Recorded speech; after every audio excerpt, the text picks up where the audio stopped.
when a stranger makes a decision to attack a woman, it comes from the same roots of misogyny and hatred. A 24-year-old woman was walking home from a shopping trip in Vancouver's West End on Saturday night through this laneway when a man grabbed her from behind. Just ahead, the police are looking for her attacker who got away.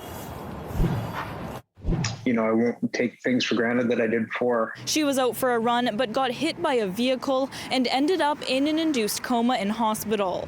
Just weeks after CityNews first told you the story about 17-year-old Grace Haynes, we hear from her father with an update on her battle to recover. Grace is awake and ready to fight whatever challenges lie ahead. A lot of the things that you normally do out there, they may or may not work right now. Following a deadly weekend in the Sea to Sky backcountry, avalanche experts are warning adventure seekers about highly unusual conditions. Every indication is that this was an unprovoked attack.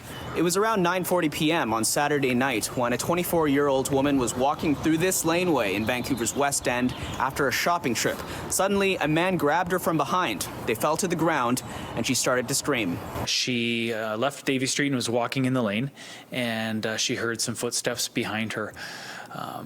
Suddenly a man came up from behind her, grabbed her, and tackled her to the ground. The woman screamed quite loudly, and we believe this scared away the attacker. He ran away westbound, and the victim ran away in the other direction. Called police right away. The woman was attacked in Maxine Lane. It's south of Davie Street between Butte and Thurlow Streets. The attacker ran off towards Butte Street. He's described as a white man in his mid-40s, 5 feet 11 inches tall, wearing a waist-length black leather jacket, dark pants, and a dark face mask. We believe the victim did not know the suspect. It is extremely concerning. It's absolutely horrible what this young woman experienced. Angela Marie McDougall with the Battered Women's Support Services says most women and girls are socialized to live in fear of a stranger attack, and this fear keeps them from being able to freely access public space in society. It's been sort of at the hallmark of what is the gender inequity between women and men specifically, but then also gender diverse people, is this access to the public realm, and that the private realm is where where we've been sanctioned to be. Statistically, sexualized violence is more likely to happen between people that know each other, and that stranger attack is less likely to happen. But when it does happen, and when we are aware of it, it does amplify, I think, some of the ongoing and persistent messaging that women and girls receive. What has to change when it comes to masculinity, when it comes to our society, so that this behavior on the account of men stops happening? When a stranger makes a decision to attack a woman, it comes from the same roots of misogyny and hatred. And this is not about hating masculinity in and of itself, because that is not inherently a problem. But it's also recognizing that there's some social learning here that has some deep and profound hatred of girls and women and people of diverse genders and marginalized genders. And so this is what we want to disrupt. Meantime, Vancouver police are still looking for anyone with information on the attack. At this point, we don't know what the motive was. We don't know what the intention was. And we'd like to find out more, which is why we're asking for anybody with information to come forward to speak to our investigators. In Vancouver, Keir Junos, CityNews. She is strong, she's stubborn, she's determined, and all those traits are going to help her like you wouldn't believe. Good. Pull it back.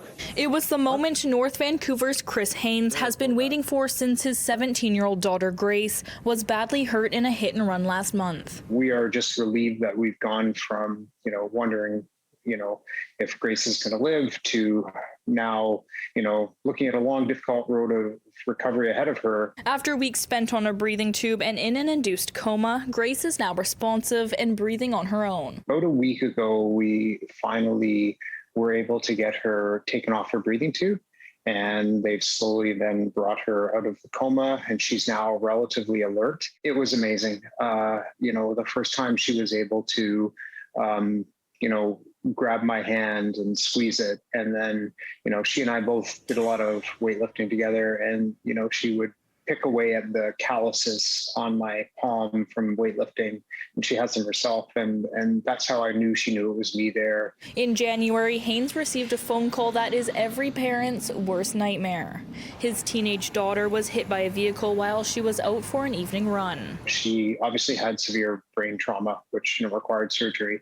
And there's something inside the brain, and I'm not a medical expert, but it's called the corpus callosum, and it basically connects your right and your left hemispheres of your brain. And there was some damage to the nerves there. And so she's currently not able to really use the left side of her body. She does have movement, but not purposeful movement. The driver left Grace severely injured in this area of Keith Road East and St. Andrews Avenue. She was found by a Good Samaritan and rushed to Lionsgate Hospital, where she's been ever since. I won't take things for granted that I did before. Grace is being moved to a rehab center at BC Children's Hospital on Tuesday. They don't know what the road looks like ahead, other than that it's a very long road. So, whether or not she's able to regain the ability to walk and talk in the next, 3 months or the next 3 years, we just don't know that at this point. While North Vancouver RCMP say an arrest has been made in relation to the incident, Haynes says his focus is on his daughter. People always ask me, what about this individual, who struck her? And I don't know the details of that, but I would just like to remind everybody that this individual very likely has a family. And, their family is going to be impacted by this as well. In North Vancouver, Miranda Fatour, City News. Police in Delta are trying to piece together who was involved in a scary incident yesterday afternoon in a quiet residential neighborhood. Investigators say people in 2 vehicles started shooting at each other at around 5 o'clock on Del Vista Drive north of Nordell Way. It doesn't look like anyone was hit, and luckily no one was in the nearby homes was hurt either. One of the vehicles was found burned in Langley and is now in the possession of police. A 26-year-old man from Surrey has been charged after someone showed up to a home in Richmond late last month posing as a peace officer. Gurmandeep Singh Atwal faces 1 count of impersonating a peace officer and 1 count of carrying a concealed weapon. He was arrested last Thursday and is set to appear in court tomorrow. Even though a suspect is in custody, the matter remains under investigation by the Richmond RCMP Serious Crimes Unit. You're pretty much trying to match apples to apples, and each apple needs to have the same number and each barcode for them to be fully compatible. There's a shortage of stem cell donors in Canada's Black community. More on the need for help and the science behind the shortage. 2 people are dead following 2 separate avalanches in the Sea to Sky backcountry over the weekend. Officials say unusual weather patterns have made it tricky to safely navigate the backcountry, even for experienced hikers. Last Friday, 4 skiers were swept up in an avalanche on Blackcomb Glacier in Whistler. 1 skier died, 2 others were hurt. The next day, a 45-year-old man died in an avalanche at Brandywine Bowl near Whistler. It's certainly trickier than normal. Avalanche forecasters say powerful northern and eastern winds have picked up the snow and moved it to unstable surfaces. It's rare to see in the Sea to Sky region. We've got quite deep slabs that are surprising where they are. They're surprising how wide they're going and how big they're going. And they're lasting longer. All of these are unusual conditions for the Sea to Sky or the South Coast region, and they're going to continue.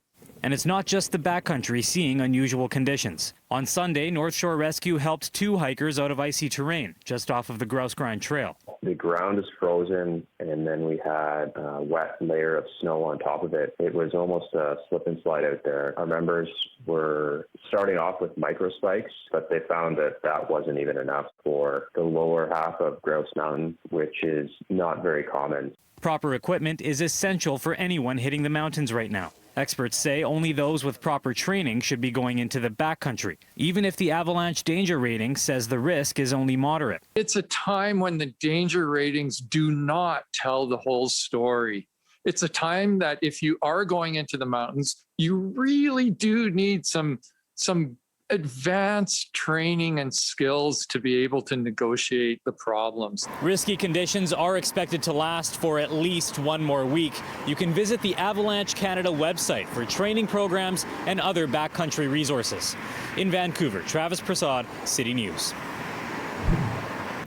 You may have had a case of sticker shock if you had a look at the price of gas today. Many gas stations in Metro Vancouver are charging $1.38, $1.39, and even $1.40 for a liter of regular fuel. Werner Antweiler is an economist at UBC's Sauder School of Business. He doesn't see prices going back down in a meaningful way anytime soon.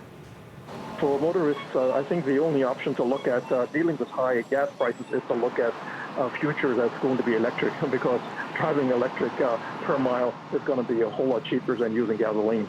But that is a trend that we'll see in the coming decade. While local demand is on the rise, Antweiler says you can blame supply issues with the OPEC plus nations for this latest increase.